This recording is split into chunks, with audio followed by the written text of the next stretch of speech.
থাকা অবস্থাতেই অসচ্ছলতাকে মূল্যায়ন করে, অসচ্ছলতা আসার আগে সচ্ছলতাকে মূল্যায়ন করে, অসুস্থতা আসার আগে সুস্থতাকে মূল্যায়ন করে। এবং এই যে কথাটা বললাম, পার্থক্য আসার আগে যৌবনকালটাকে এই হাদিসগুলোর মধ্যে আমরা সংক্ষিপ্ত পরিসরে যৌবনকালে গুরুত্ব পাচ্ছি কিনা ভাই। এখন এই যৌবনকালটা আমাদের কাটানো উচিত আল্লাহ পাকের ইবাদতের মধ্যে। এই যৌবনকালটা আমাদের কাটানো উচিত কয়েকটা বিষয়ের মধ্যে দিয়ে, তার মধ্যে আমি কষ্ট করতে পারি ভাই। এই যৌবনকালে সবার আগে আমাদের কর্তব্য হচ্ছে দিনের এলেম অর্জন করা। কি করা ভাই? দিনের এলেম অর্জন করতে আমি কি বলবো? দিনের এলেম অর্জন করতে আপনাকে আমি বোঝাচ্ছি কমপক্ষে কোরআনটুকু তেলাওয়াত করতে শিখুন, হাদিসগুলো পড়তে শিখুন, আমি বইপত্র পড়াশোনা করবো, পাশাপাশি পড়াশোনা করুন, এদিকে আপনি এগিয়ে যান, এদিকে এগিয়ে যান, দুই দিকে আগে থাকেন। এর পাশাপাশি বরেণ্য ওলামায়ে কেরামদের সহবতে থাকার চেষ্টা করেন, রিনাউন্ড এবং বরেণ্য ওলামায়ে কেরাম তাদের সহবতে থাকার চেষ্টা করেন। এই মতের অনেক ভাব আছে। শুরু করেন কোরআন তেলাওয়াত দিয়ে, তারপর আস্তে আস্তে হাদিসে যান, কোরআনের তাফসীরে যান, ইতিহাস পড়েন, ইসলামের ইতিহাস পড়েন, ইসলামিক অর্থনীতি পড়েন, রাসূলের জীবন ইসলাম করে দেখেন, ইসলামিক ফিকহের বইগুলো পড়ে দেখেন। আস্তে আস্তে গ্র্যাজুয়ালি আপনি সামনে যান। এই সিলেবাসটা আপনি কোথেকে পাবেন? এই সিলেবাসটা দেখবেন প্রত্যেক জেলায় বরেণ্য ওলামায়ে কেরাম আছেন না, তাদের সাথে পরামর্শ করবেন, আপনাকে সুন্দর সিলেবাস করে দেবেন। এইভাবে আপনি পড়াশোনা করবেন এবং ওস্তাদের সাথে মিলে পড়বেন। একা একা সব কিছু করা যায়? একা একা সব কিছু করা যায় না। একটা সিলসিলা লাগে, একটা ওস্তাদের সহমত লাগে নাকি? একা একা কোরআন সব বুঝে ফেলতে পারবেন আপনি? তাই মনে হয় কখনোই। অতএব বরেণ্য আলেমদের সহমত রাখবে, আবার আপনার চেষ্টা হবে, আল্লাহ তৌফিক দান করুন। এই যৌবনকালে প্রথম কাজ নাই এই বক্তব্য। দুই নম্বর, এই যৌবনকালে আমরা যে পরিমাণ ফিজিক্যালি ফিট থাকি, শরীরে শক্তি থাকে, উত্তম থাকে, আমাদের বয়সটা 40-50 বছর থাকবে। অর্থাৎ এই যৌবনকালে বেশি বেশি ইবাদত করতে থাকে আল্লাহ তাআলা। এই যৌবনকালে 5 ওয়াক্ত নামাজ তো পড়বেনই, এর পাশাপাশি নফল নামাজগুলো পড়তে হবে। এর পাশাপাশি আপনি চেষ্টা করবেন তাহাজ্জুদের ওয়াক্তে একটু নামাজ পড়া, কমপক্ষে 2 রাকাত, অ্যাটলিস্ট 2 রাকাত নামাজ তাহাজ্জুদের সময় পড়ার চেষ্টা করবেন। আল্লাহ আমাকে তৌফিক দেন, আপনাদের পড়াতে করবেন। ওই সময় আপনি যে দোয়াই করবেন আল্লাহ কবুল করবেন, যে দোয়াই করবেন আল্লাহ কবুল করবেন। যদি আপনার রিজিকটা কি হয়? আরাম রিজিক এবার কবুল হয়, আরাম রিজিকের দোয়া কবুল হয়। 3 নাম্বার, এই যৌবনকালে আমরা রাসূলের সুন্নাতের উপর বেশি আমল করব। রিজিক আল্লাহ দেয়, হারাম রিজিক আল্লাহ দেয়। আমি করতে পারি ইনশাআল্লাহ চেহারাগুলো রহমতটা কম আসে, হারাম রিজিকের রহমতটা কম আসে, বেশি আসে। এখন বলে নাই প্রত্যেক সপ্তাহে আপনাকে নবীর সুন্নতের উপর এরকম করে কুরবানি এবং জবাই করতে কে বলছে? নবী সাল্লাল্লাহু আলাইহি ওয়াসাল্লামের সুন্নতকে জবাই করা নাকি ভালো কাজ?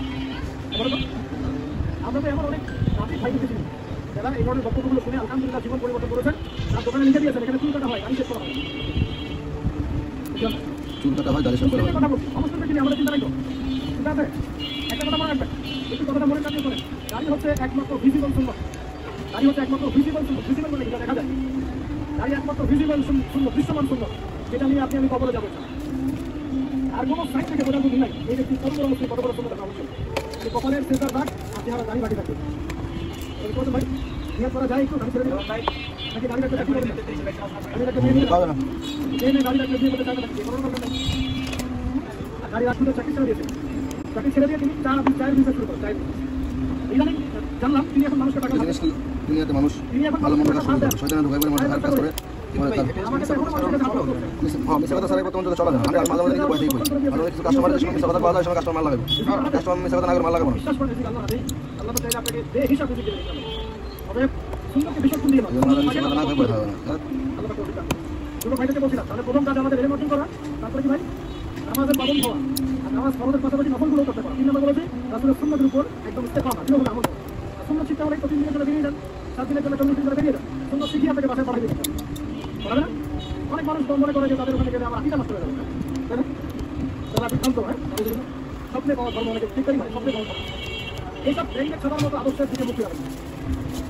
মাকবুল জামাত, মাকবুল জামাত ক্লাসিক্যাল ইসলামের মধ্যে থাকে, আপনি বিভ্রান্ত হবেন। তারা আপনাকে কখন খারাপ কাজ করেছে? কত টাকা বছর মানুষ সেখানে গিয়ে তাদের তো নামাজি হয়ে গেছে, সুদের ব্যবসা ছেড়ে দিয়েছে, মাদক ছেড়ে দিয়েছে, আল্লাহ রনি হয়ে গেছে। আপনাকে তারা সুন্দর থেকে বাসায় পাঠিয়ে দেয়। এছাড়া আপনি অন্য ভাবে শিখতে চান, মাদ্রাসায় পড়ার প্রফিট থাকবে, সবাই কি মাদ্রাসায় পড়ার প্রফিট পাবে? পাবে না। নিঃসন্দেহে কিছু মানুষ প্রফিট পাবে, কিছু মানুষ পাবে না। এরা পাবে না, তারা শিক্ষিত পাবে। এভাবে সুন্দরের উপর আমল করতে হবে, এটা সবচেয়ে বড় কথা। আল্লাহ আমরা সবাইকে সুন্দরের উপর আমল করতে হবে।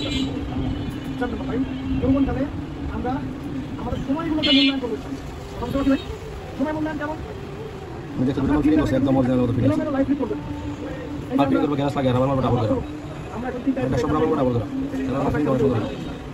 এতে করে যে আমাদের রুটিন লাইফটা ঠিক আছে, আমাদের খাওয়া ঠিক নাই, আমাদের ঘুমের ঠিক নাই, আমার একটা অভ্যাস খাদ্য ভাষা ঠিক নাই, আমি একটা খেলাধুলা আগে করতাম সেটা এখন করি না, আমাদের ফোন নিয়ে বসে থাকি, আর ইউটিউব ফেসবুকে বসে থাকি, বল হয়ে বসে নিয়ে বলে কি করে আগে কোথাও ছেলে পেলে